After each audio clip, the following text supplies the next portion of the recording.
the reaction to it was kind of ludicrous compared to what people were describing. Like Kevin Day said that the ballistic missile defense detected objects like hurtling into position from space, from above 80,000 feet, like hurtling in and then stopping and hovering over the fleet. Here come the aliens, down tools, it's over, like we're not bothered. But for some reason, this didn't trigger like DEFCON 1 or whatever the highest DEFCON is. It should have. There should have been a massive response to this. There are these craft coming in from space, and they're just like, whatever. Let's we'll leave it a few days, see what happens.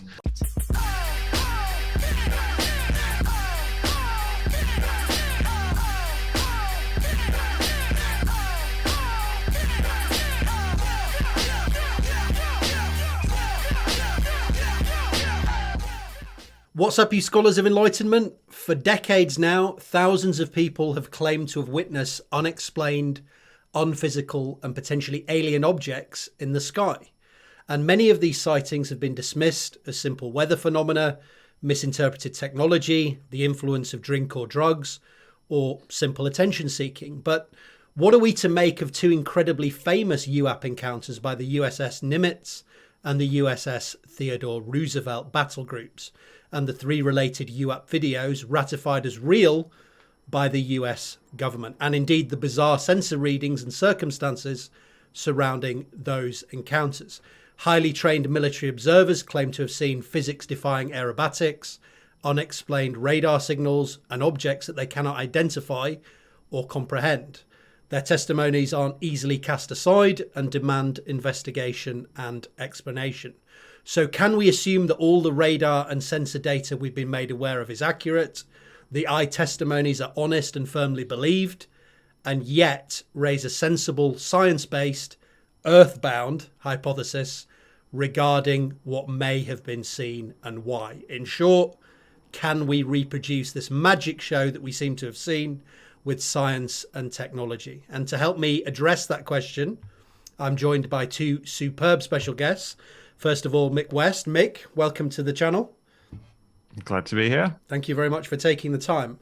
Mick is a skeptic and debunker of UAP videos who has taken a phenomenal amount of time to identify, study, classify and explain UAP sightings and propose potential explanations for many of them, including those associated with the Nimitz and USS Theodore Roosevelt encounters. And I will link to his excellent videos and channel in the description. He's shown that many of these strange behaviors observed can be recreated with simple cameras, rotations, and everyday objects. We also welcome back to the channel Dr. Ramsey Faragher. Ramsey, how are you today? Very well, thank you, Sam. Good. Ramsey is an expert in positioning, sensing, and location-based technologies. And during his time in the defense sector, his work across a huge range of projects and vehicles, worked on submarines, spacecraft, and led him to being labelled the UK's real-life Q from James Bond by Top Gear magazine. Nowadays, he teaches at the University of Cambridge, is an advisor to the UK government, and heads up a company that provides positioning and anti-spoofing technology. So he comes at this very interesting problem from a background of working on all sorts of sensors and on trying to stop people spoofing, jamming, or evading those sensors.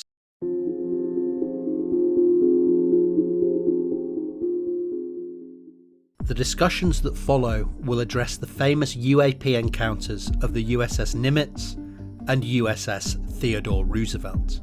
Here, I offer a very basic introduction. A superb, in-depth, beautifully edited intro can be found on the Lemmino YouTube channel. Links are in the description.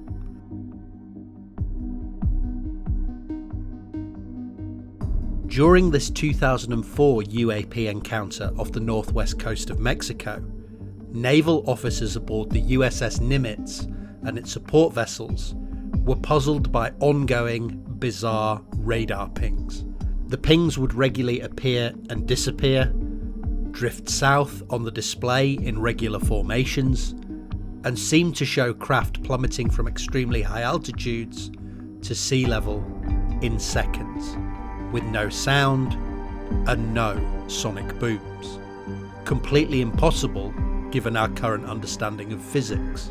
When pilots were sent out to intercept and observe the phenomena, they recalled disturbances on the surface of the sea, like an object sinking, and a tic-tac shaped object dancing around erratically across the surface of the water. When pilot David Fravor circled his F-18 towards sea level to get a better view of this object, he reports that it accelerated away past him at a physically impossible rate. Later, another Navyman, Chad Underwood, captured some footage of an object using an infrared camera pod, which was not installed on the earlier fighter jet in the earlier encounter. This footage was the famous FLIR video. They assumed this footage is of the same Tic Tac or a similar craft.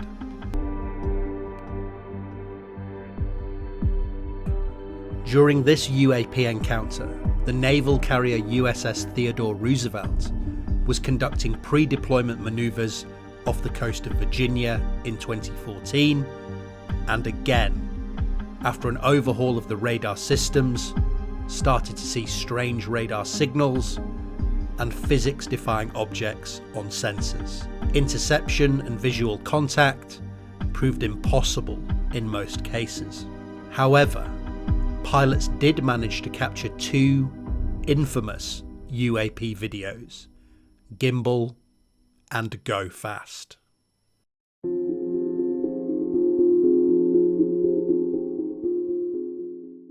There's actually a lot to dig into here. There's bizarre radar pings, direct sightings of UAPs, images from infrared cameras. So the first thing I want to do is show how easily sensors can be tricked. So let's first start by discussing one of those famous videos, which is the Gimbal video. Mick, in that Gimbal video, we see an apparently hot object rotating in a bizarre and unphysical fashion. What's your take on what's going on here? Well, my take is that what we're looking at is something hot, as you say. It's black hot, and that it's essentially something that's so hot that it's causing glare around the object itself. So, for example, if you look at the back of a fighter jet with a thermal camera, depending on the settings and the exposure, if it's overexposed, you're going to get this kind of bright glare around the object. And then I think the shape of that glare is a kind of saucer shape. You can kind of see these spikes going at right angles and a little bit at 45 degrees, which kind of indicates diffraction spikes, which is another clue that it's a glare. And then you see this rotation.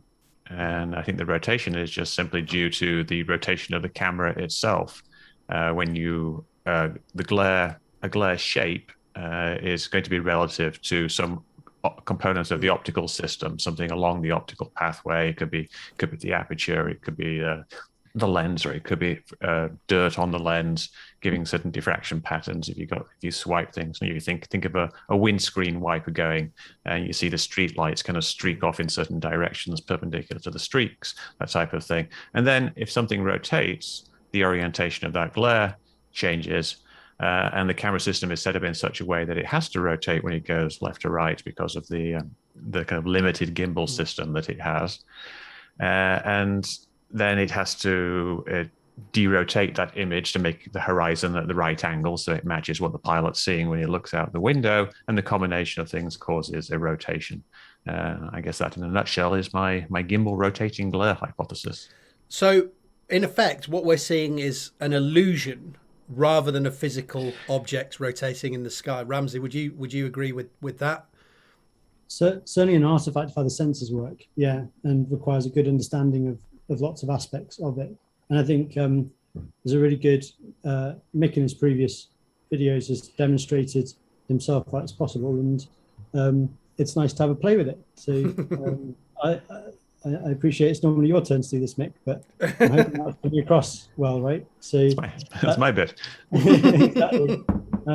So that's this lens in my laptop, isn't it, Mick? That the glare is caused by kind of a feature of that. And you notice you were rotating the flashlight. Essentially, you were holding the torch, and the shape of the glare itself did not change whilst you were rotating the source of the glare. And that's what happens. It's independent of the object itself. But if you were to rotate your laptop whilst holding your phone steady, which obviously we don't want to do now, it's a bit of a tricky thing, you would see the shape of the glare rotate. So depending on your frame of reference, you either see the glare rotate or you see the background rotate, but basically they're rotating separate from each other. And that, I think, essentially is what's happening. Yeah. I think one of the nice things about it, though, is that it's so easy to conduct an experiment to verify this hypothesis, right? And while we can't get our hands on the actual pod, it's actually really hard to get real data from these things as well. I think it's interesting how quickly we can test a hypothesis that doesn't involve creating an object that can fly through the air and rotate and continue to move in a strange trajectory at the same time. So yeah, it's useful that we can quickly verify some of these other methods as being a plausible explanation for what's being seen in the video. Because the first time I ever saw the video, I was also like, that is a very interesting craft. What is that doing? And then, of course, as soon as someone proposes, as you did, that don't forget, you're looking at infrared here, and here's an experiment, then everything can click together as being a sensible hypothesis as to what we might be seeing, which, as you said, Sam, could be more of a trick of the senses as opposed to a physical object. And I think the data we did have on screen showed that the camera was in the 3 degree situation where that sort of rotation, so potentially supports that hypothesis. Is that accurate, Mick? Yeah, it was very near 0 degrees, pointing straight ahead, and that's kind of essentially, it's not exactly a gimbal lock, but it's if you're tracking something from left to right, the way the camera is mounted is that you kind of rotate the camera on its side, and then you use that ball at the end will now be mounted sideways like this, and you can kind of use it to track, but you're going down a little bit. So you can't go past 0 degrees because then you start going up. So it has to kind of rotate all the way around and go around the other way. And that only really needs to happen in that dramatic manner around 0 degrees.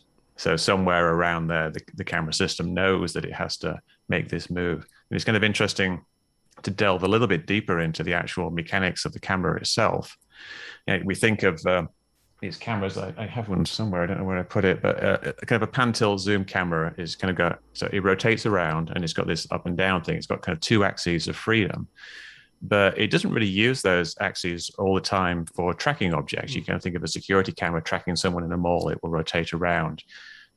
It's actually got internal gimbals as well, which do the fine-tune tracking, because these pods are very, very large. They're kind of mounted under the plane, and there's giant things with a big thing on the end. And the pod itself, I believe, weighs about 800 pounds, like literally 800 pounds. And the camera pod at the end itself probably weighs like 50 to 100 pounds. So it's this very large thing that takes a lot of energy, and it's very inaccurate when you move it. So they don't use it for the fine tracking. They have these internal mirrors. So you've got these 2 systems, these 2 layers, one with the very fine tracking, which can move very, very fast. It's just the electro-optical mirrors being moved around by magnets or whatever. And then you've got these giant kind of big balls that weigh many, many pounds that have to be moved by these large geared mechanical driving mechanisms, and that vibrates the entire thing when you do these rotations, and that causes other issues which manifest themselves in the FLIR 1 video for the Nimitz encounter with the Tic Tac. You see it losing lock because it had to make these types of large movements. And so they try to avoid doing it except whenever necessary, which is why you get these large sudden movements instead of like a number of kind of little jerky movements instead. Makes sense. And the reason I wanted to start with this is because I think it's a good example just to show straight up front how we can fool ourselves, even with very sophisticated technology and with very smart people and good observers looking through that technology. And I also think it's interesting that both of these encounters with the Nimitz, the USS Theodore Roosevelt, they both started with crazy radar pings, people seeing crazy things on the radar, aerial maneuvers that break the laws of physics.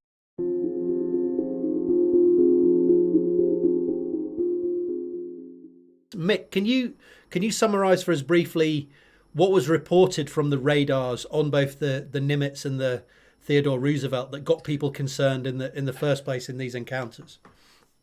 Well, the Roosevelt encounters were the Gimbal and the Go Fast videos, and I don't think there was very much specifically tying, what you see on the video to other reports, but there've been general reports of airspace clutter, which is how the Navy kind of describes it in the UAP report, like things that are in the airspace that shouldn't be there. Like people will get like a little ping on their radar at a certain location, they'll fly over there, and then sometimes they will say they would see things using their infrared, but it was very, very rare they would actually see something with the naked eye. But then there were also a few reports of things like zipping past the plane, which sounded like they were kind of just things, they were drifting in the air and the plane was flying past them.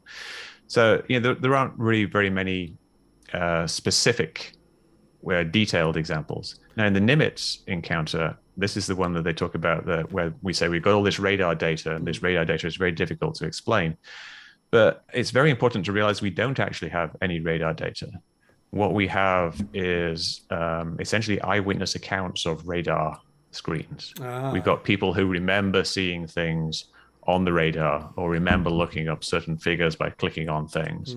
We don't have any of the actual data itself. The only numbers that we have that we can go by that we know for sure are the numbers that you see on the screen. And it says it couldn't get a range. It shows this 99.9 range, which shows it didn't have a range. And the other stuff is just simply the camera direction and the speed and the altitude of the plane itself. So we don't actually have any data, but we have people saying things like, Kevin Day is the most famous person here. He's the radar operator who was in charge of the radar room. He was standing behind everybody else. And he describes first groups of 5 targets slowly moving down the screen in a fixed configuration, like snowflakes falling down the screen, he said. And so they were moving from north to south on the map from Catalina all the way down to Guadalupe. And then he also describes a contact moving from a high altitude to a low altitude at a very small amount of time. Now, the actual numbers kind of vary depending on who you're talking to, but it was something like 28,000 feet down to 50 feet in 0.78 seconds. You have this very specific number that they have, 0.78 seconds, which isn't super important. It's less than a second. Yeah. But it appears like something was moving very, very, very fast. So you've got like kind of 2 things there. They said that they had these slow moving targets. They're drifting down the screen. They were moving at about 100 knots for several days. And they originally kind of wrote them off as being some kind of radar malfunction or some kind of weather event or just something that was kind of irrelevant to what they were doing. And they kind of ignored them. And then they eventually sent out a plane to investigate. And that's when things got more interesting, because when they got to the location, they thought they saw a physical object, or they did see some kind of object there.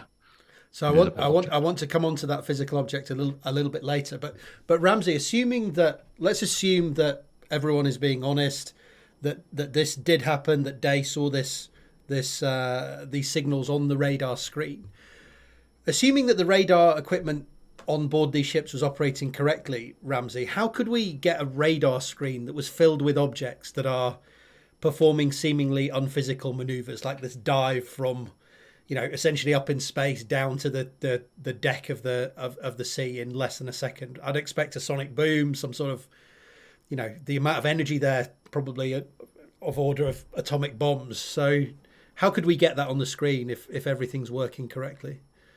Well, it's definitely the case that radar has always been one of the easiest sensors to mess about with. And from the very beginning of its use in World War II, there were ways immediately determined about how to mess with it. So, but chaff is when you release little bits of metal into the air and they reflect the radio back, and it looks like an object, and it's just metal foil falling through the air. And both the UK and the Germans discovered chaff and kept it secret for years, because they didn't want to use it and reveal that, the other side could start using it. And in fact, we only used chaff at D-Day. So we kept it secret through the majority of the war, including the Battle of Britain. And that really helps to kind of lay a foundation of just how important it is to realize that when you're developing new radar technologies and new sensor technologies, at the same time in the defense sector, you're generally developing defenses against them and ways to mess with them yourself, and developing them around the same time.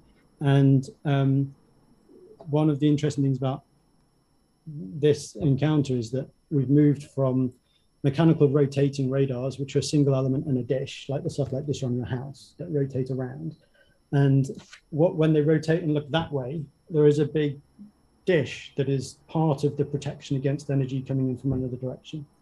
But the new types of radars are called phased array radars. And instead of having one element and a reflector that spins around, they have thousands of elements that stay flat, facing a fixed direction. And you actually change the settings on how all of the little tiny antennas are connected in order to look in different directions. But while you're trying to look over there, by setting the settings on your array over there, any energy coming in from different directions still hits all of your antenna elements. There's nothing to actually stop that. And so there'll be new ways being developed of how to attack phased array radars versus old mechanical rotating ones. And while phased array radars give you great benefits in many ways, they'll also have new weaknesses that people will be trying to develop and exploit, including the US Navy themselves, at the same time as developing it and testing it and trialing it and getting it into operation. They'll be testing all the ways it could be attacked, and potentially setting up exercises where they test how people respond when they test their own radars. But fundamentally, you are transmitting back to the radar its own pulses, and you manipulate them before you send them back. So the standard defenses against radar would be reflect it away in a different direction, absorb it all. So like a stealth fighter or something might have hard angles and bounce things off. The original stealth approach was try and bounce it away. The modern stealth approach is try to absorb it. And another approach to dealing with radars is putting sacrificial objects around that are intentionally revealing themselves on the radar. But if you put up a balloon with a radar reflector on the bottom of it to try and make it look like a big aircraft, and someone fires a $100,000 munition at your $1 balloon, fine. That's called asymmetric warfare. You make the enemy use up all of its expensive weapons, shooting down your countermeasures and your decoys. And so there's simple attacks like intentionally reflecting the energy back from a location you don't care about. But the sorts of attacks that might be what we were seeing here, where things were going on the radar screens, that's all to do with putting things into the environment which record the radar pulse that is sent out and send another one back with tweaks. So radars do their thing regularly. They are, the old ones would rotate and you'd get this beam coming past you. So you'd have this regular pulse hitting you. And so you can tell when the next pulse is coming. So you can record the last pulse and then play it back with changes at another time. And that would make an apparent object appear at a location on the radar screen where there isn't anything. And it's that you've timed sending one of the pulses back at a key moment to make something appear somewhere else. So it is possible to set up a complicated electronic warfare attack where you are doing all of the hard homework to make objects appear where nothing really is on a radar screen. Mick, your response to that?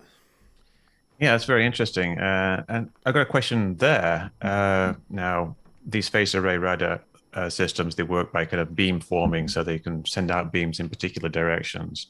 Now, if something is spoofing that, does it need to be in the line of that beam, or can it be somewhere like off to the side? Could we just have something that was perhaps close to the ship itself that was actually doing the spoofing and make it seem like things were further away? Yeah. So what happens is when the settings are created on this array so that it's sensitive to a certain direction, you get what are called side lobes. So you've got a main sensitivity, and then you have this complicated pattern like a flower in all directions around that main lobe, where there's sensitivity to other directions as well.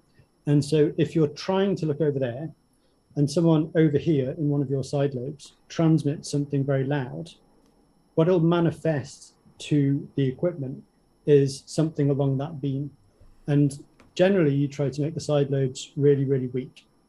But if someone is broadcasting very loudly, then even though you're pointing a beam over here and you've got only weak sensitivity over there, if someone intentionally sprays high energy into this side lobe, then you'll get something appearing as if it's over there. So it's like a component sort of, because it's so high energy, it looks like a smaller component coming from a different direction. Is that a simple analogy for that?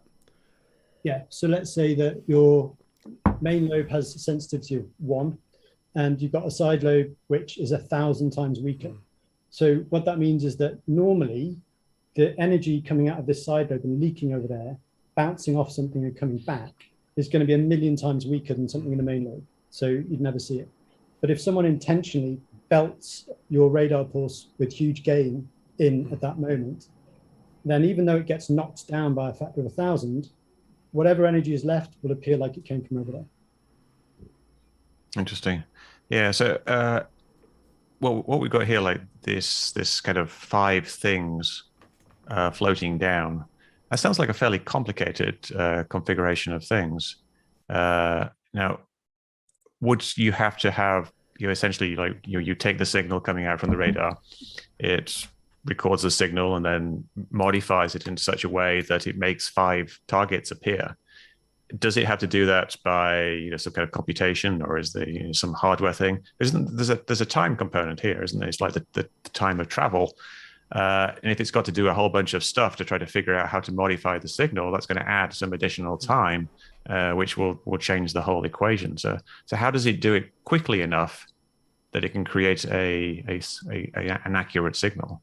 It's definitely the case that something more like that aspect of something that seems to be moving consistently over time in a certain manner, as opposed to annoying stuff going on all over your radar screen, that sort of thing would more likely be things like balloons with radar reflectors in them. And it's more likely that something that's behaving dynamically and sensibly and is out there in the world is something real. If you want something to appear on your radar screen and a second later be somewhere totally different on your radar screen that breaks the laws of physics, it's more likely that that's a side channel attack on your radar of the manner I described earlier, as opposed to something breaking the laws of physics. It's just one is more likely than the other. Yeah. Yeah, I think one thing that they considered as well was that it could be some kind of atmospheric effect. It's like temperature inversion or something like that, or ice clouds causing that type of jumping from one position to the other, like it's looking up and it's kind of reflecting down to something further away, and then it actually gets a line of sight directly to it instead. It would look like it has moved from high to low in a short period of time. Does that sound like a plausible explanation for the thing dropping down to you? So those sort of things where the energy is being refracted in a layer of the atmosphere, they definitely happen. And by dramatically changing the frequency, you can help to determine if it's such an effect, because these things are often highly frequency dependent. So there are steps you can try to take to determine if there's frequency dependent strange stuff going on your screen, and you can kind of see the thing move around as you dial the frequency that you're using to transmit and receive on. But it is the case that radar will bounce off stuff that's reflective. I mean, the sea surface is another source of these sorts of things, but that's often a very small extra path delay, and it's kind of generally still along the direction you're interested in. And what that will often do is cause power fluctuations in what you're measuring, rather than make things appear in a completely different place. But all so you're saying that, sorry, so you're saying that if it was that type of thing, you think that they would have been able to tell that it was something like that? Yeah, and the sort of sequence of events, as I understand it, where they spent a few days assessing what was going on and they kept seeing behaviors, they will have been, I'm sure they kind of discarded various theories for various reasons because they could test things out. I think, didn't they effectively reboot the system and recalibrate the system and then still thought they could see things? So they were trying out all of the standard things it would say in the book about, here's how you try and mitigate multipath interference. Here's what to do if you think you're getting reflections off a nearby object or reflector. Yes, there are stock things that you can try. And I think the interesting thing for me, piecing through some of this story, is that you'd normally go, I'm seeing totally unphysical things on my radar screen. There's electronic interference, intentional or otherwise, going on. And the interesting thing is that we seem to have gone in the direction of, we believe that an object dropped from a huge height to a lower level because the radar said so. Whereas normally it's electronic interference is a much more likely hypothesis than a physical huge shift across the whole radar screen. If this sort of spoofing was going on, Ramsey, and there was, let's say they were trying to test out the new radar that had been just put into the ship. In both of these scenarios, actually, there had been an overhaul of the radar systems and the sensing systems on the ships, which is very interesting coincidence. What sort of technology or systems or setup or platforms would be required to be in the area to have a test like this underway? What would be a typical setup? So there's known programs that are trying to use a whole host of different platforms in order to spoof an entire kind of situational awareness for a fleet. And so you'd have some shipborne, some airborne, some balloons, all operating together to try to project a complicated pattern of events on someone's carrier group. So there's a US program called Nemesis and another one called Gremlins, which is all looking into having synchronized behavior between different platforms to try to jointly enact electronic warfare. So that's all well known, and you would use different platforms for different purposes. So, balloons with radar reflectors are perfect things to have 5 of them drifting along annoyingly in the airspace, annoying your radar operators. And you might have more expensive platforms. And these things are self-powered, or they're from a submarine or a ship, or what sort of? A balloon with a corner reflector inside it or mounted to it will just reflect the radar energy right back from the direction it came from. And the bigger the reflector you put on it, the larger the object will look like. And you could actually have an active system where it was recording and replaying. And then you could choose how big you wanted to look on the radar, and you could choose easily where along your line of flight, your line of sight to the radar, you would appear to be. By that thing about record and replay that I mentioned earlier, where you pay attention to when the radar's hitting you, and then you time when you're sending pulses back yourself.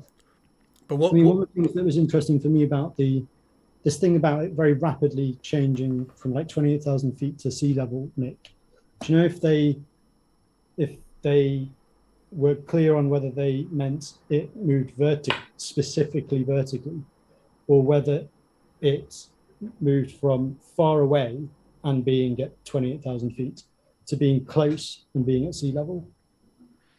I don't think it was ever fully specified, but that's certainly the impression that is being given, that it was just a vertical drop. It went straight down, and they don't talk about it doing some kind of lateral movement at the same time. So I wouldn't say 100% for sure there.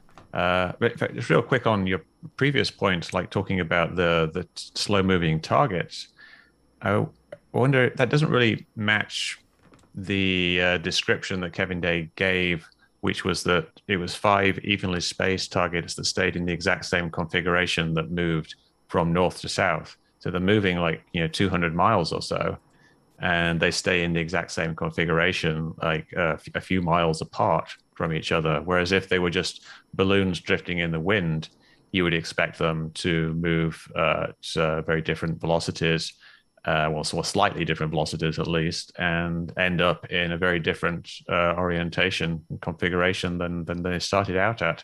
Yeah. So the fact that it was a fixed configuration, if Kevin's recollection is correct, and that's another question, because there's been lots of inconsistencies and changes to these stories over the years. But if they were staying in a fixed configuration, it seems kind of unlikely that it was actually any kind of physical object simply drifting in the wind. And they're moving very slow, so it doesn't seem like it was 5 planes like flying along in some kind of fixed formation, and some kind of electrical source, either spoofing or some kind of sensor error seems much more plausible to me. Yeah, sure. Well, I hadn't picked up that exact. I'd read about the kind of huge and not physically possible drops. I hadn't actually come across this 5 targets. The things that I'll quickly mention are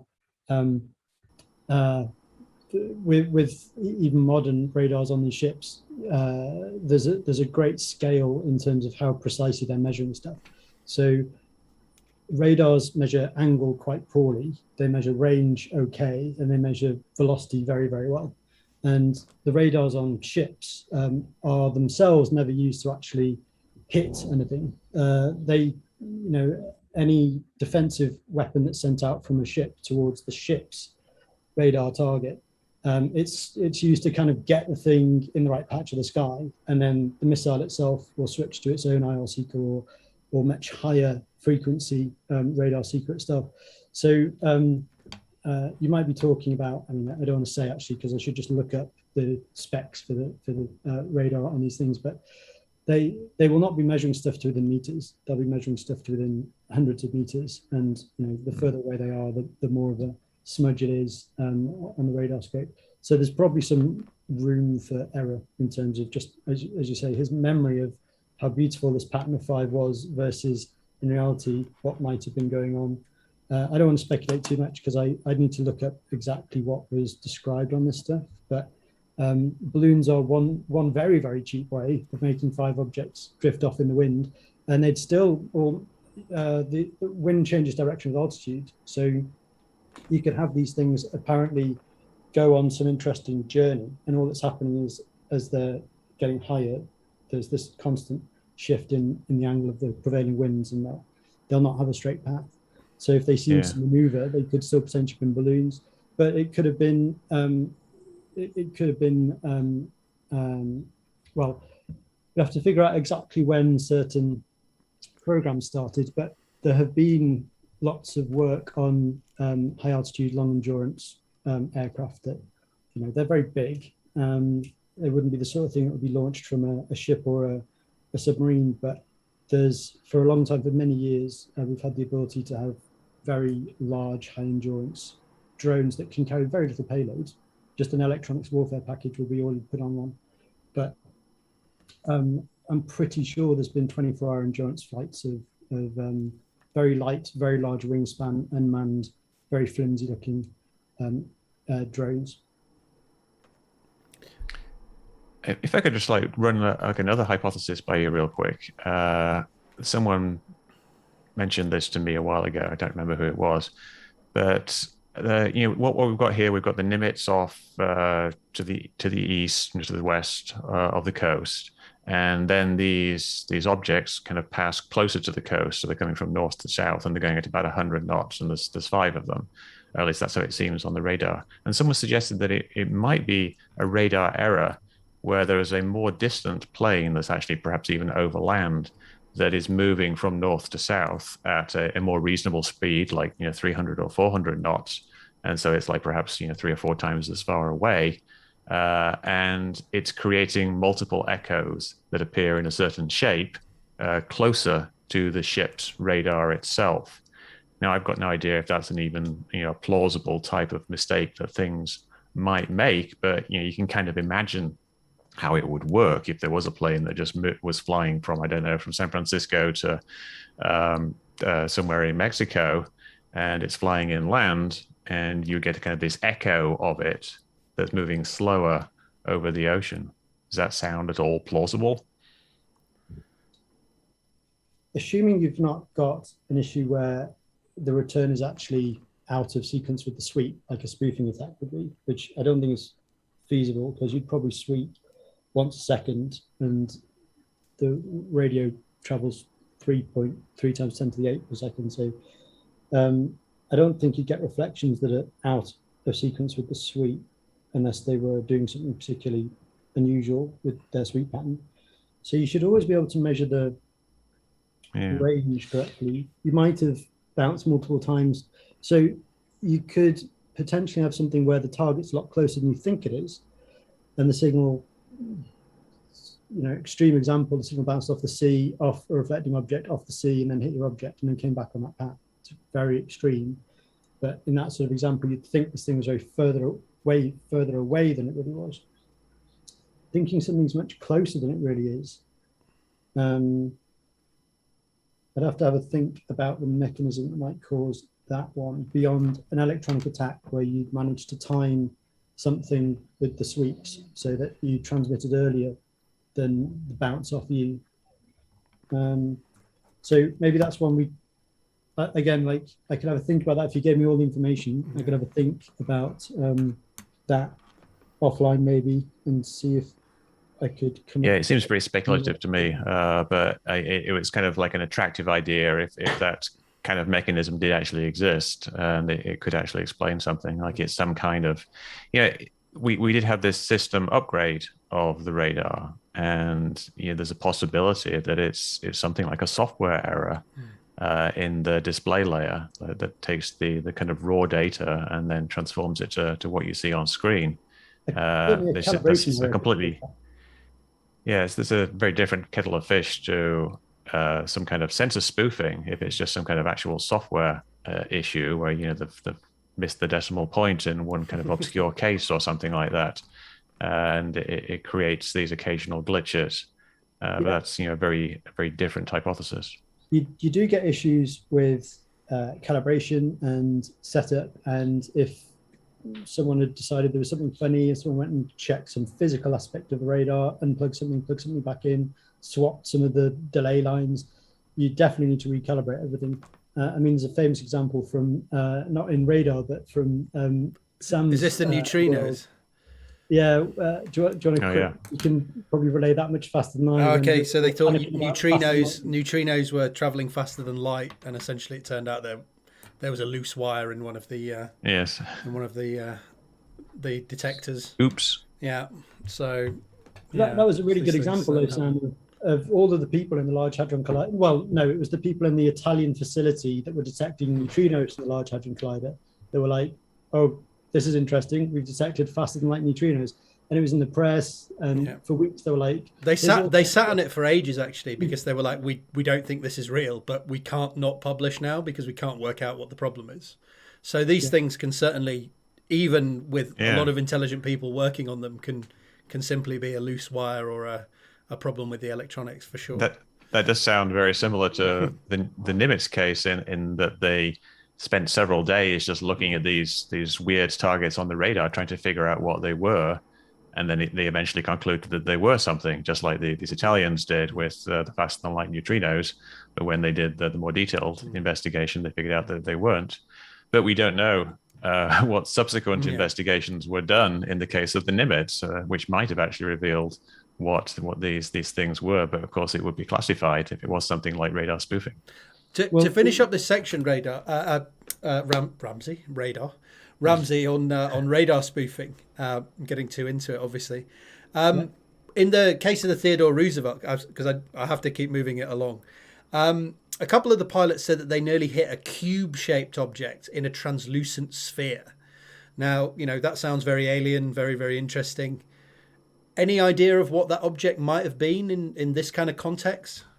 Yeah, so immediately... as soon as I saw that, I immediately thought of a standard radar reflector being installed inside a balloon or dangled from a balloon. And there's patents on mounting a reflector inside a balloon. So that's a rather plausible explanation for that one. Just before we do move off, this conversation with Mick has made me realise one really important thing about setting up phased array radars. So, like as I mentioned before, they're vastly more complicated than having a single element that whizzes around.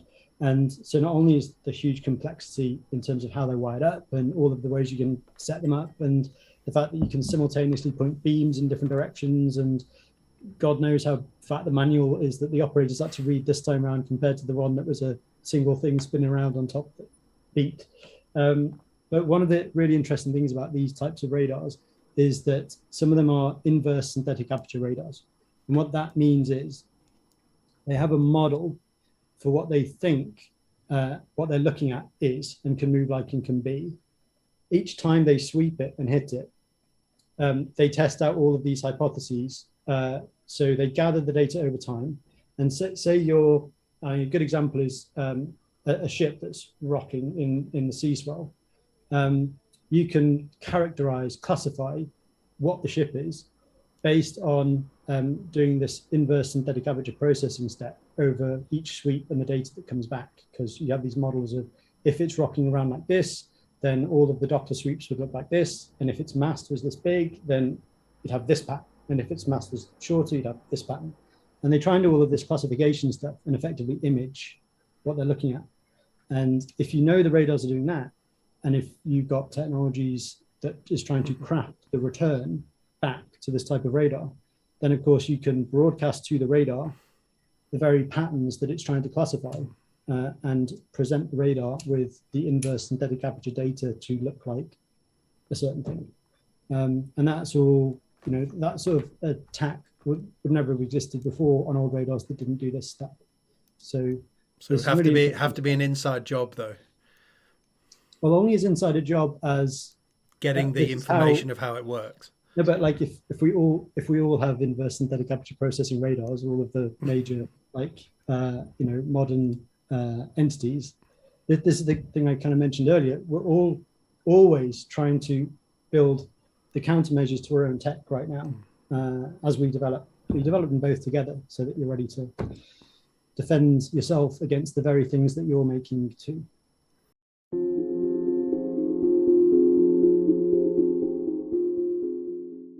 Now, of course, we talked a lot about radar there, but the issues with these encounters weren't just in the radar. There's also issues in the infrared. So we discussed the Gimbal video from the USS Theodore Roosevelt encounter at the start of the discussion. And then the Nimitz encounter after the Faragher Tic Tac engagement, pilot Chad Underwood captured some footage of an object using an infrared camera pod, the famous FLIR video, which Mick mentioned. And they assumed that this footage is the same Tic Tac or a similar craft. And again, it seemed to perform a very physically impossible maneuver. So they tracked it for a while and then it shot off at very high accelerations after that tracking. Mick, what's your take on this with the infrared? This thing seems to be tracked for a while and then just flies off the edge of the screen, which if you believe that this physically happened, seems like it must be impossible. Yeah, I mean, if that was actually something shooting off the side of the screen, it's moving at a very high G-force, I think like 100 G or something like that, something beyond like human endurance and probably beyond any kind of craft that we have that is capable of hovering and then maneuvering. But I don't think it's actually doing that. I think what we're seeing is some kind of different craft of some sort, possibly just another fighter jet that's flying away from the camera. And this video is, like most UFO videos, all we see is a blurry blob in the distance. So we can't actually make out what it actually is. We never get the nice dome and the people waving out of the window and things like that. Yeah, we don't get anything. It's remarkable. Like even our blurry photographs of airplanes, you can more or less make out the rough shape of it and sometimes the colors and things like that. But these UFO photos are invariably just like an out of focus white or black blob. That's the case here. But the interesting thing about this video that people make out is that the object is making these sudden movements, that it's kind of jittering around and then eventually it shoots off to the end. But you've got to kind of delve a little bit into the actual camera system that's being used if you want to understand what's actually going on here. And this ATFLIR system is locked on to this target, and you see these two little bars around it. So when it moves, the bars move, and occasionally they widen and then zoom back in again. And that means that it's tracking it using a passive track.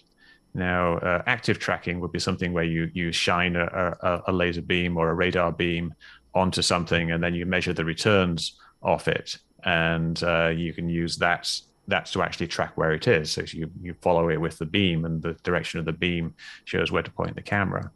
With a passive track, you're just looking at the actual video image itself, and you're using the pixels on screen to box in an object and then follow that with the camera.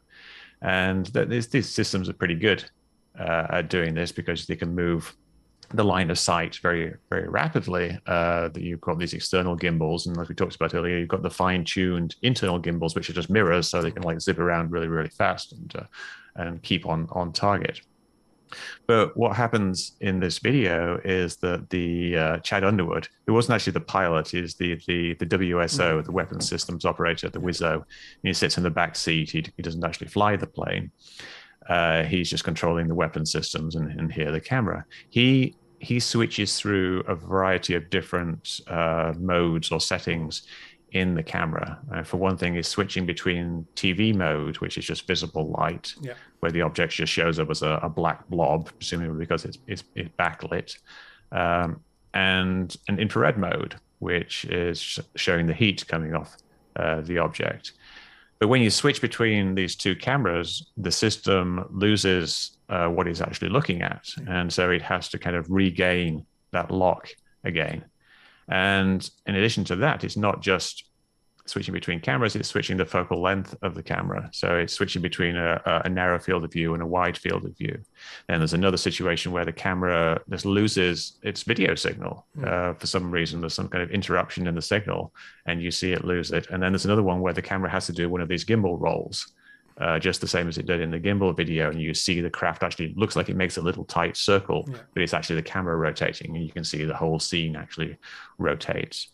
So each time something like this happens, we notice that the system doesn't maintain a very good lock on the object. Sometimes it loses it quite a lot, and you see the kind of error bars or the bracketing bars, targeting bars widen quite a bit as the object moves off, and then it kind of zooms in again and recenters it. And this happens every single time he does something like this. And the only time it doesn't regain lock is the last time. And we see it that they switch cameras from medium field of view to a tight, narrow field of view. The object ends up just outside the two bars, and it starts to drift off to the left, and then the bars widen, and it nearly catches it, but it just carries on going off to the left. Now, why is it going off to the left? On screen, we can see at the top of the screen, there's a number which is the heading of the camera relative to the plane. And it starts out, I think, about 5 degrees to the right, and then it moves over until it's, I think, 7 or 8 degrees to the left. So it's actually constantly moving, tracking this object. And not very much, it's only moving a few degrees. And I think it's about 1 degree every 4 seconds. So it's very, very small angular change because the thing's so far away. But when it loses lock, it stops that tracking. So the object simply carries on moving. And you see this every single time it loses lock throughout the video. The object makes a little move to the left, this way, to the left. And you see this happen, and then it regains lock. And then the last time you see it making this little move to the left, and it just doesn't catch it. That's all that happens. It just doesn't catch it. It just ends up outside. Then Chad Underwood makes kind of a fatal mistake. He changes from 1 times zoom, like 1 times digital zoom, to 2 times. So he kind of zooms in on the scene, which makes the object just kind of shoot off to the side visually, because it's just, you can see it double in size, and it gives the illusion that it's moving off very fast. If you correct for that, it's actually just drifting off to the side at a fairly slow rate that exactly matches, if you do the math, with the focal, the field of view of the camera, and you can tell how many degrees it's moving over. It's exactly the same angular rate as the numbers were changing at the top of the screen. So all that's happened is the camera stopped moving, the object keeps moving. Now, that sounds very, very plausible and very sensible. I want to get you two into a little bit of a fight here, because let's go very, very speculative and assume that this did happen. It wasn't a lost lock. The thing shot off. Is there any way, using modern technology, modern sensors, modern science, Ramsey, that we could simulate this thing back to the plane So I know exactly what you're referring to. I'm walking you into so Mick's trap here because I know he's waiting for you. Yeah. Well, maybe we'll come back to, because I was going to jump in with how you can tell it has indeed just lost a lot. Please do. Please do. No, it's all right. We'll come back to it if we have time, because all I'm going to be doing is agreeing with Mick. Okay, so fine. I'm trying to move it on then. Right, if you agree with Mick, that's no good. We're moving on. What Sam is referring to here is that, as we discussed over the last few weeks in the lead up to kind of having this today, and we were talking about what could be making some of these behaviors appear if we don't allow ourselves to have physical objects that can move at ludicrously fast speeds and go crazy dynamics. So what can you do to make an object appear like it's moving at impossible g-forces and impossible speeds and things like that? And one of the ones that is possible but tenuous, even though it's been demonstrated that it can be done, is that the way to make an object appear visibly and on IR that can appear to dance around in ludicrous ways without actually breaking any laws of physics is that it's a form of projection, and it's actually just something that is being created at each point as opposed to something that's physically moving between the points. And there is a patent and a physical demonstration of being able to use lasers to create plasma in free space. This true 3D display technology, developed by Burton, uses a laser to create luminous points of light at desired locations in air or underwater. This system is an evolved version of technology co-developed by IST and Keio University, first announced in 2006. It works by focusing laser light to produce plasma excitation from the oxygen and nitrogen in the air. The researchers state that this is the world's first technology to show images without the constraint of a screen. And there's actually a patent on how you would mount this to the back of an aircraft and actually create plasma balls as decoys. And we have not got that in practice, although there are certainly lots of plans for lots of different types of laser-based and directed energy-based weapons on aircraft. But it is certainly possible, totally possible, to use laser beams to create a plasma in space, and then to go click and turn that laser beam off, turn some laser beams on over there, and a plasma is created over here. And of course you could have two, and you could just turn them on and off and make it look like the same white thing is moving on both visible and infrared. But it is speculative because I can't just go, and it's known as the R472 decoy pod. Yeah. I think there's quite a few issues with that hypothesis. I've seen the pattern that you're referring to, and it shows, there's a fighter jet, and then it's projecting like an image of the fighter jet behind it, which I think is a little bit misleading. It's just one of these little line drawings that they have in these patents. But really what it's projecting is going to be the IR signature of another fighter. It's not going to project a picture of a fighter. And there's kind of a number of reasons for that. What we're talking about here with this projecting an image into space is done by lasers essentially focusing on certain spots in space, and they heat up the atmosphere so much that it turns into plasma.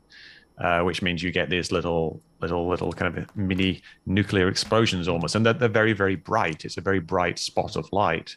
So to actually get something that looks like a solid object from a number of bright spots of light, essentially, I think would be a very difficult challenge. For one thing, it's going to be essentially transparent, or it's going to be so blindingly bright that all you would see is like a sun-like silhouette of something. And what's been described from the visual sightings is something that has the texture of a Tic Tac, a white matte light texture, and not this blindingly bright shield.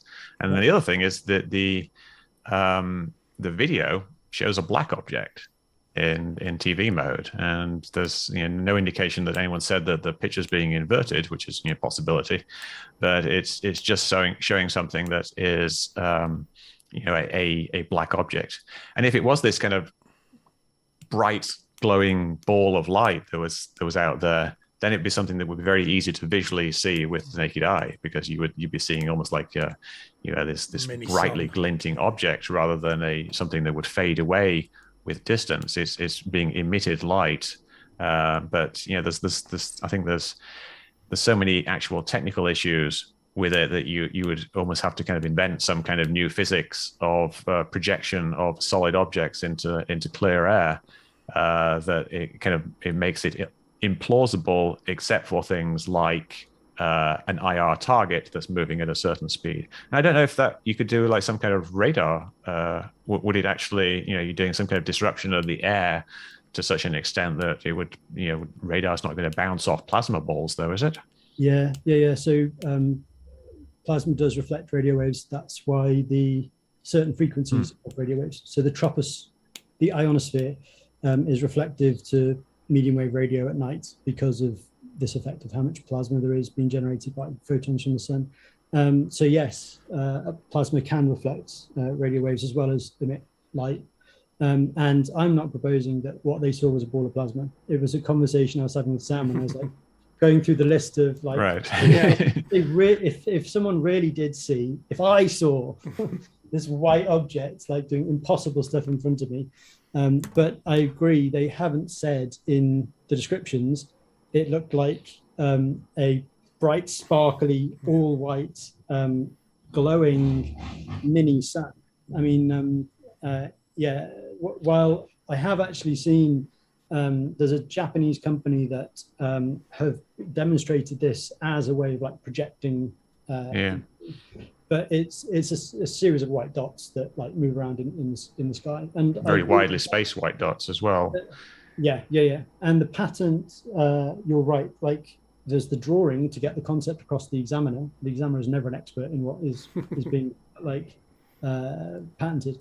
But I've got no doubt when I read that patent that they're not referring to making an image. So, as we would see it, they're talking about an IR seeker being attracted to a projection of the engines of an aircraft, which is actually some plasma being made, half a kilometer to the side of the it's essentially a more complex, but also more maneuverable and accurate type of flare. And normally with flares, you just toss things out of the back of the plane and hope for the best. But with this, you could actually put it at a specific location, and you could start it next to the plane, and then you could lead the missile away from the plane and into the ground or whatever. So it's a kind of a controllable flare, which is a great idea, but like you say, it's not actually creating an image of the plane. I was wondering, is there another objection to there if you had something that was actually trying to create something like a 40-foot tic-tac out of this? I don't know how it would work in terms of turning all the air into plasma around the surface of that. Does it continually like plasmarize and then recombine into regular air, and you're going to get this, I don't know, this kind of big fireball, I think, at some point of as something going on in the air, because you've got all this energy going into one spot. It's one thing, I think, to just fire individual dots here and there, but to get a solid sheet of plasma is, I think, a different kettle of fish entirely, and you're going to get essentially a big ball of flame. Yeah, and that's not. I'm not proposing that this whole thing is some plasma hologram. We were just discussing. But people have though. So they certainly have, and I'll be honest. I've marched Ramsey up the garden path with this one as a speculation, just to take it to the nth degree. So I apologise, Ramsey. But the key thing is that there are. We're not arguing here today that we've solved the problem and that we've got every single. It's like it's definitely this. Done. Shut the laptop lid. Nimitz, done. But all we're trying to discuss is the fact that there are all of these ways. Like, we can come up with lots of ways that we can actually fool natural sensors, IR sensors, especially brand new radar sensors with a manual 100 times thicker than the old one.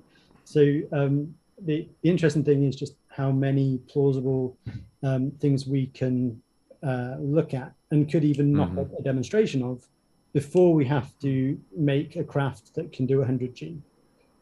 If we were trying to demonstrate some of this stuff. I'm going to have to keep moving this on because I don't want to keep Mick for too long. So the other thing in the IR, so as we close up the IR, the final IR video of the Tic Tac is obviously this go fast video, which seems to show, this Tic Tac shaped objects moving very quickly across the ocean surface. Mick, could you give us a very brief explanation of what you think's going on there? Because I think this is probably the least controversial of the 3 videos, maybe, unless you think. Yeah, you would think. It's it's showing a cold object, and you can see it set to black hot, and the object appears as white. I think they flip it once, but most of the time it appears as white. It doesn't really look tic-tac. It just looks like a kind of a little more or less round blob. It doesn't really look elongated to me. It looks like it's moving really, really fast over the surface of the ocean. You see it, initially they're looking down, you see the ocean surface, and then this thing zooms into the shot, and the guy tries to get it. That happens a few times, and then he locks onto it, and now it's tracking it, and it looks like it's moving very, very rapidly. But because we actually have a range pop up on this particular video, we know how far away the object is when it acquires lock and throughout the entire sequence, and we know the altitude of the plane, we know the angle pointing down of the plane, and there's just very simple trigonometry that you can do to figure out what the altitude of the object is, and it turns out it's actually halfway between the plane and the ocean, which means that theoretically it doesn't even really need to be moving at all to give that illusion of motion, as the plane is moving and the camera's kind of looking to the left like at 54 degrees at the start, and it just you're moving fast this way past something that's halfway between you and the ocean. It's going to look like this thing is whizzing over the surface of the ocean, when really it's hardly moving at all, and there's more math you can do to figure out what the speed is. And it seems pretty plausible. It's just a speed difference of about like 40 or 50 knots between the plane and this object, which is about the same as wind speed, in terms of wind speed differentials between the 20,000 feet and 11,000 feet, because we get 100-knot winds higher up and the lower speeds lower down. So for me, it seems a plausible explanation for that is that it is a balloon with a radar reflector, like some kind of weather balloon or some kind of target balloon that is just floating along, and they happen to see it and get a manual lock on it, and then the radar locks into the radar reflector on the balloon and gives you a reasonably accurate range, within 0.1 nautical miles, which is what the resolution is on the screen. And it looks like one thing, but the numbers tell a very different story.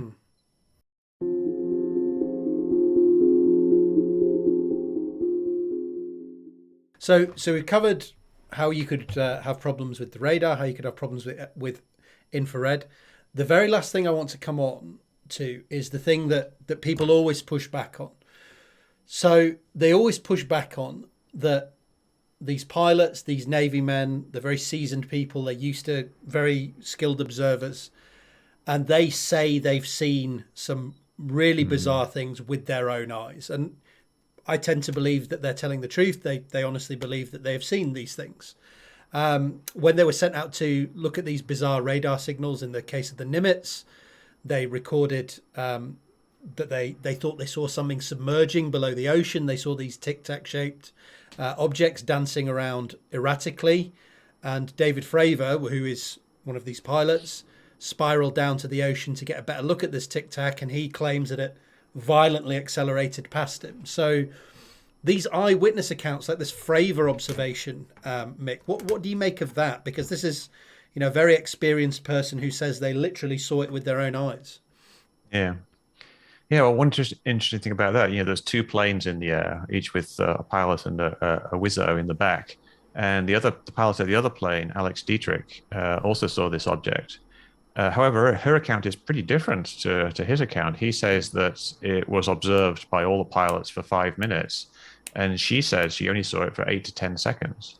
And she was, didn't really know what Faragher was talking about at first, but Faragher confirmed that he thought he saw it for 5 minutes, like a solid 5 minutes encounter. And she has just this very different recollection of it being a very brief encounter. So I think that casts a little doubt on the accuracy of the memories. And of course, we know memories change over time anyway, but we don't know which way they've changed. We don't know if her account is more accurate than his account. But if you just go with his account, what's interesting to me is that what he describes is something that mirrors his motion. At the start, he's seeing something that he thinks is down by the surface of the ocean. But he says he kind of sees it making these slight movements up, down, left, right, kind of moving around. But then he he decides to go down and have a look at it, and he's going down, and he says immediately this thing kind of starts going up, and then he starts going around, and it starts kind of going around him, and then he's circling it, it's circling him. He flies towards it flies towards him, and zips off into the distance. Seems like a relative motion, doesn't it? Yeah. Now that, how would this object know exactly what he was doing? It's like it's either got like miraculously fast control to mirror him exactly for some reason, or it's reading his mind or his instruments, or it's not actually doing that at all. It could be that what he's looking at is something like the illusion that we had in the Go Fast video, where instead of being something down by the surface of the ocean down here, it's actually more like halfway. So when he sees it down by, he thinks it's down here, it's actually up here. So when his plane's flying by, it makes these strange movements because it's not actually where he thinks it is. Then when he flies down towards it, he thinks that it's actually kind of rising up, but it's actually, he's just getting closer to it a bit quicker than he would anticipate. And it looks like it's rising up. The actual image that you would see would match exactly. And then of course, when you circle around a static object, it's physically identical in terms of the image it creates in the camera or your eye to an object that's twice as big as that circling around the other side, circling around the same point, would look exactly the same as one half the size in the middle. And then when you go towards it, it's going to look like it rapidly accelerates and zooms past you. So it's all consistent with that. So the question is really like, which one of those fits the explanation best? Now, of course, if you're a fan of military pilots, you're going to be like, how dare you think the pilot could have made a mistake? Pilots are trained observers, and they saw what they saw, and you're insulting his brave service. But pilots do make mistakes sometimes, and coincidences do happen. So I think it's not something you could take off the table as a possibility. So I think either there was some kind of real object there, or he made an observational error and thought that something was twice as big as it actually was, and hence twice as far away, and hence moving in this bizarre way. Or there could be other explanations, but I wouldn't take any of them off the table. And my personal number one explanation, I think, is that it was something like a fairly static object, like a balloon, that he was simply orbiting rather than it following him. So Ramsey, Mick's explanation makes a lot of sense, but obviously it raises the question as to why is an object like a balloon might be present. It seems you see all these weird radar, malfunctions, weird signals. You go out and you find a balloon is there. Is there a reason, given what we've discussed, the spoofing attack potentially, that there might be a balloon, there might be a submerging craft present? Yeah, so, this whole thing, while I, again, don't propose that we try to claim that we've solved the entire... No, of course not. Just a plausible idea as to why this could be the case. The thing for me, all of this kind of radar stuff leading into people going out and finding things that look a bit like big white balloons. I still think that a possible thing here is that it was an exercise in testing the defenses against all the actions on a sophisticated modern new type of electronic warfare attack, such as the Nemesis program type attack. And as I mentioned before, you have a number of different platforms and those sorts of things all working in concert. And it sort of sounds a lot to me like it could potentially have been a tethered balloon from a submarine that was taking part in the attack. You would have electronic warfare gear on the balloon. You let it go as high as you can. That means you've got maximum reach. You wouldn't just use an antenna at periscope depth.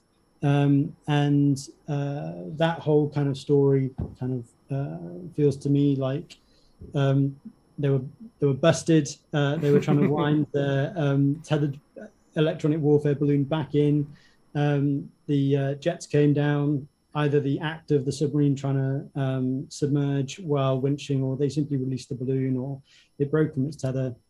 So it goes from being pulled down and fighting in the wind to being released.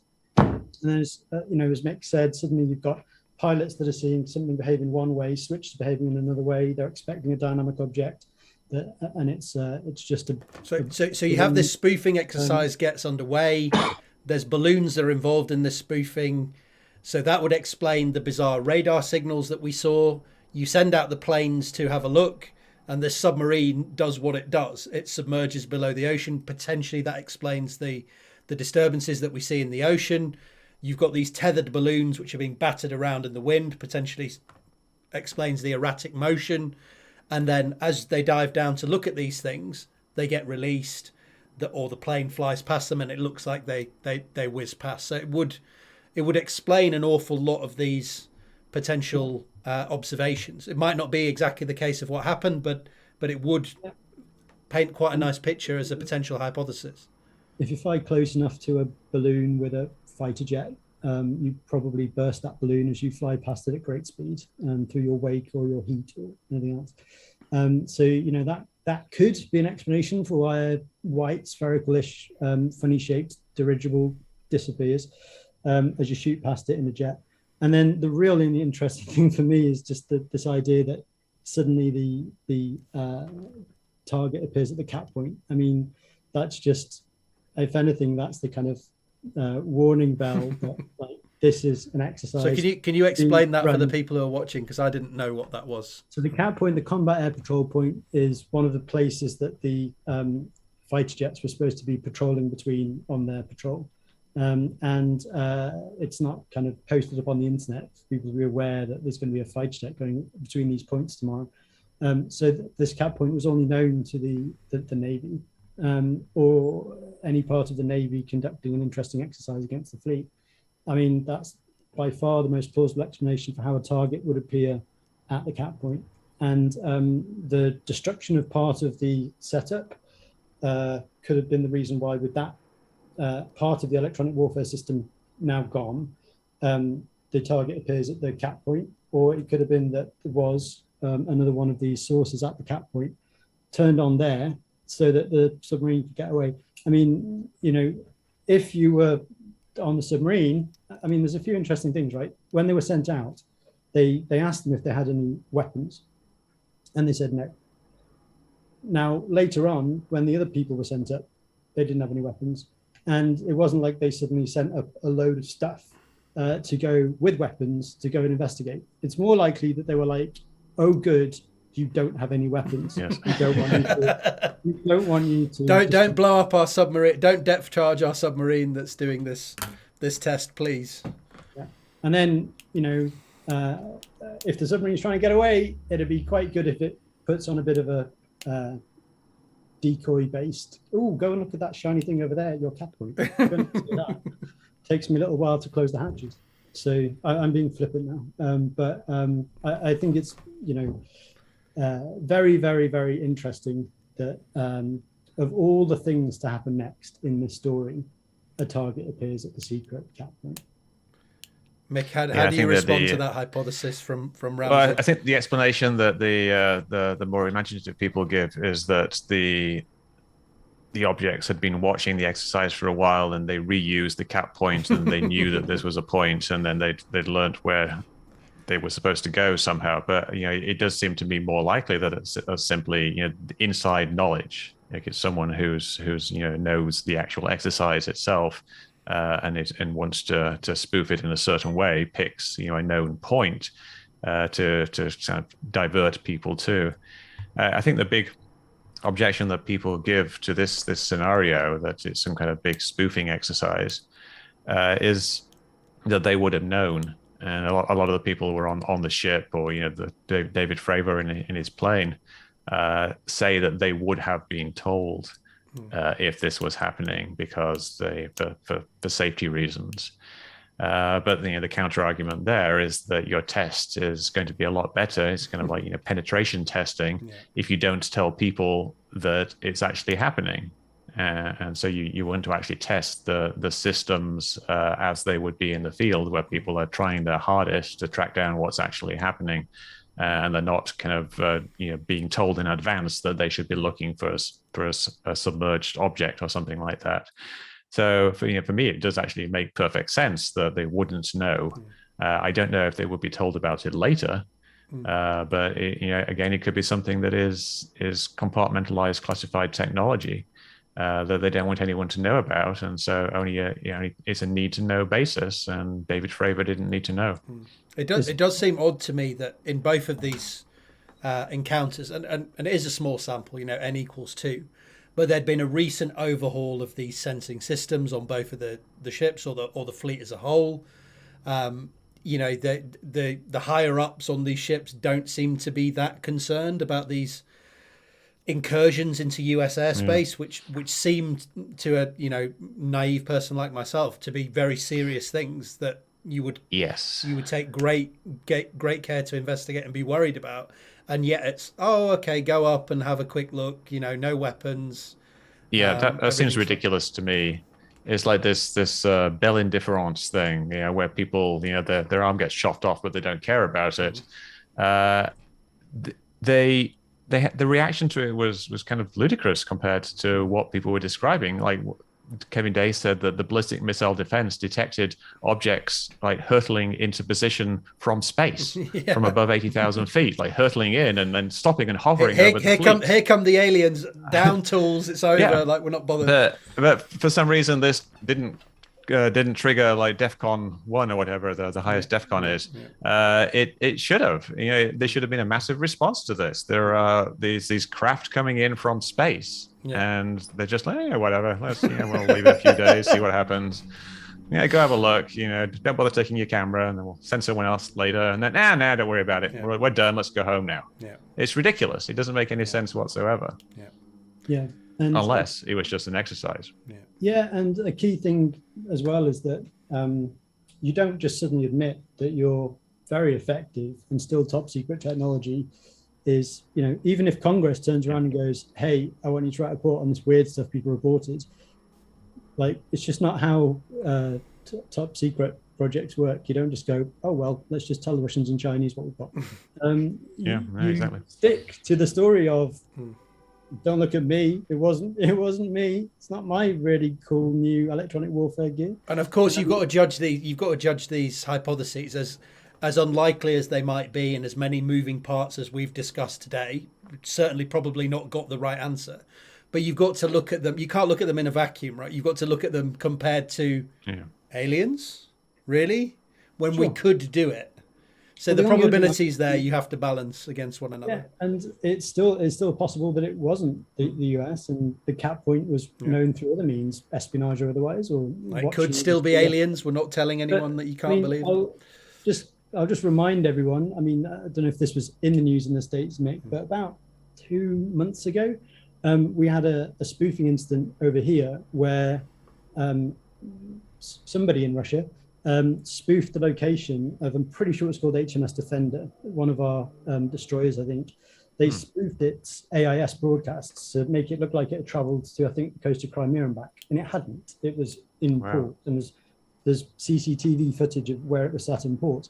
But there was a sequence of events over a few days where it was spoofed that this ship had gone somewhere it had never been. And then the Russians were dropping munitions off the waters of this vessel when it really did go a few days later on a journey, and were claiming that HMS Defender had been in waters it shouldn't have been in, and that they were scaring it away. And that's very interesting. Absolutely a fact that the AIS data from HMS Defender was being spoofed by somebody, and it wouldn't have been the Brits to look like it was off the coast of Crimea. So, these things do happen outside wartime, where one nation is toying with another. As you'll remember, Mick, probably from when you were this side of the pond, we still get Russian bombers testing our air defenses as well, pretty much. Yeah, we get them here, up north in Alaska and Canada. Okay, final question, because we've done a good amount of time, and I don't want to keep either of you for any longer. Mick, why do you think, final question, that the US government and military has moved to confirm the validity of these videos and more widely acknowledge UAPs in their recent report? Why have they moved towards this kind of, we're not hiding anything attitude? Why is that? I think it's a kind of combination of factors. Partly it's public pressure. There's been a kind of a very concentrated lobbying effort headed by the To the Stars Academy people, Tom DeLonge and Chris Mellon, who's with the prime mover here in getting this UAP task force and the UAP report done. Is this one guy, Chris Mellon, who used to be in government and now is was working at the To the Stars Academy with Tom DeLonge, and doing this combined media campaign with the New York Times doing stories and things like that. So there's this public pressure and these interest groups kind of driving this.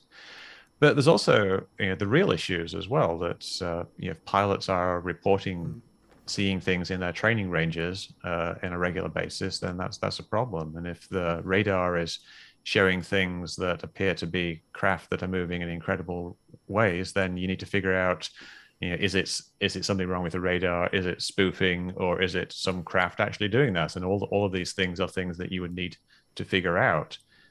So I think there's like a little bit of a rebound effect from the stigma of UFOs being little green men and flying saucers and stuff, when now we have more threats that are going to be reported as UFOs that probably won't be, like drones, and lots of types of unmanned aircraft, but just things like regular commercial drones, which we didn't have back when we were doing Project Blue Book, so it wasn't really that much of an issue.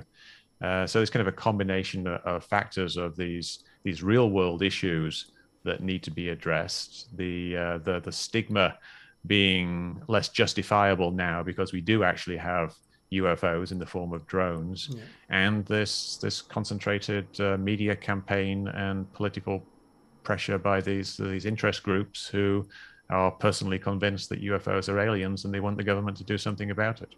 We've raised some really, really interesting stuff, really fascinating. I've learned a lot from both of you guys. We've raised some potential hypotheses about what these things could be, how they've been brought about, and how they could be achieved with technology and science that we're aware of.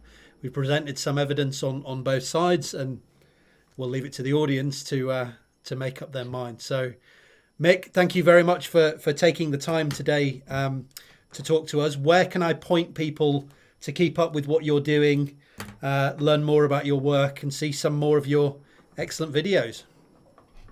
Well, I'm on Twitter at Mick West and YouTube at Mick West, and I have a website called metabunk.org where I do my more in-depth analysis of videos along with the other guys in the Skydentify forum and our UFO forums on Metabunk. So any of those places, or just Google Mick West and I'll pop up. Amazing. I will put all of those links down below.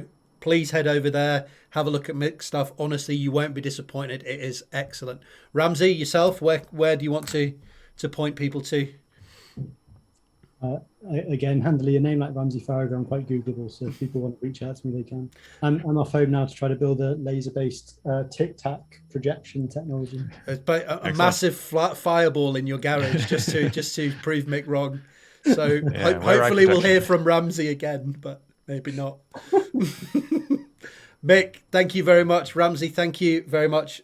Both of you gentlemen, have a fantastic evening. I've really, really enjoyed it. Take care, and let's chat again soon when something else comes up on this. Thanks, Sam. All right. Great. My pleasure. Thank you. Bye, guys. Good evening. Thank you. Bye. Bye. I want to know what you think, because you're the scholars of enlightenment that I do this for. So please take a moment, if you wish, to let me know down in the comment section. And if you like this video, please consider leaving a like, subscribing, setting up notifications, and sharing this video more widely. I can't tell you how much these simple actions help me out and how much I'd appreciate it. Thanks for watching.